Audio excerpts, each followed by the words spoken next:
lovely to see you all again. And the first thing we're going to talk about is Greenland. So where we are now, I guess, is that President Trump has got a Greenland deal, and he's negotiating. And I just love his idea of giving every Greenlander $1 million. Can you imagine? You know, I fish, I drink a lot of beer. You know. I think we should sweeten the deal. Yeah. I think we should sweeten the deal for Denmark so everybody feels like they're being treated fairly. I propose that in exchange for Greenland, we give Denmark Minnesota. I think that's a wonderful idea. Yeah, it is. They can have Governor Waltz. We'll throw Kamala in with the bargain. They can have Governor Waltz and all his woke tampon nonsense.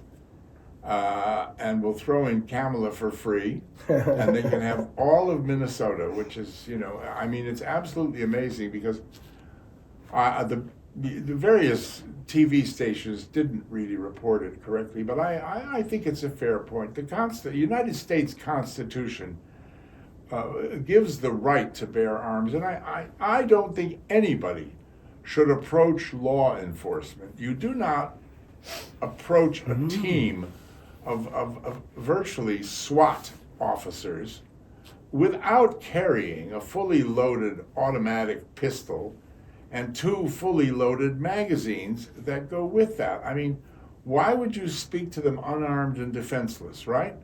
Does that mean that people are wearing short sleeve shirts because then they can bear arms? Oh my God. Oh my God. We should have like an alarm that plays. I said I didn't want him on this show anymore, but you told me I had to bite the bullet. With Greenland, it reminds me a lot. Trump reminds me of myself when I wanted a Nintendo Wii. But in 2006, the Nintendo Wii had just come out, Roger, and I was hell-bent on getting a Nintendo Wii, and I was on eBay, and I got up to like £700 for a Nintendo Wii. Competing for the Wii is just taking the piss.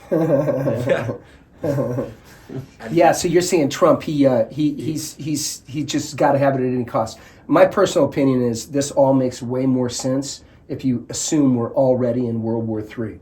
Yeah. Because you cannot the people of Greenland cannot defend themselves against Russia or China, so they would be absolutely destroyed and plundered if it heated up in that way. So to say to them that we need that strategically to protect our own interest. Yeah. It sounds imperialistic, but it's just real politics. There's nothing imperialistic about it. I mean, in my view, I think that Russia or China, I mean, literally next week could grab Greenland if what, and people just don't see that it's another Cuba. It's the same as Cuba. Yeah.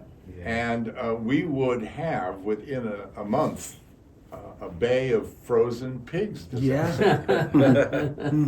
We really would. Well, Mark Carney's already over there in China, surrendering Canada to the New World Order. Oh my God, the like guy is bloody creep. The guy is just, my God, he's awful. And yeah, I mean the deals with China and the rest, it's insane. So Trump is absolutely, I mean, if Carney lets China grab Canada, then America's got a big problem, but on a smaller scale. But we can't allow that to happen. That will not happen. Alberta's already up in arms over this whole thing because they're the working people of Canada. China that's the solid good bit. If China took over Canada, Trump would invade Canada, believe me.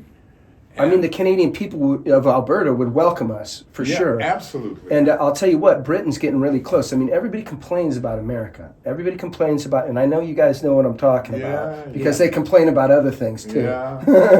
Right? But with America, it's like, you do know that, like, Starmer's over there courting China now, because China buys UK bonds. China finances this current government, and they're trying to keep that finance going. But no one's going to like their social credit score and their central bank digital currency here, and the amount of just brutal oppression that China's going to bring to this island if it's allowed to continue to penetrate this cabinet, this society. Sure. I don't think it'll go all the way, but we're waiting until the last minute here in the UK. only because as the Romans said about the British people are completely ungovernable, when it comes to like actual tyranny. And that's why I stay here. That's why I love this country. I still have faith that this country will, in the end, like Churchill said about America, the American people will always do the right thing after they've exhausted all other possibilities. No, I mean, the point is that with the Brits, they're slow to burn. They're very tolerant. But when you reach a certain point, wham, that's it, Yeah, peasants revolt. So I think Trump is right, and his advisors are correct. I mean, Greenland strategically it's another Cuba, and you can't let it sit out there and be taken over by Russia or China. Denmark also owns Faroe Islands. It does indeed. Yeah, and the Faroe Islands people are the strangest people I've ever met in my life. Tell me more. They're so strange. They can't even spell Pharaoh. No, they can't spell Pharaoh right. F-A-R-O-E, my God. So I have to tell me mummy that one. Yeah. I was involved with a sports marketing business, and we did a lot of business in Denmark. And we went to a handball game in Denmark, which was Faroe Islands playing against Denmark. And we were at the hotel with all the Faroe Islands people. So Faroe Islands brought a whole cohort of people over to watch the game. What's the population? Do we know? It's like 50,000 people. Got it. So it was like a percentage of the Half the population. country. It's the same as Greenland, So which this is hotel. 57,000. Right, and I went to check out at the end, and the guy says, they took over the whole hotel. Yeah. The guy says to me at the reception, he says, were you with the Faroe Islands people? I said, well, kind of, it's a business thing. He says, do you have any contact with them? I was like, why? He says, they all left this morning and none of them, they've not paid the bill. Wow. They must be Liverpudlians. Yeah, they're like the Liverpudlians of Denmark. Yeah, that's a true story. That really happened. That's I don't know if they wild. paid.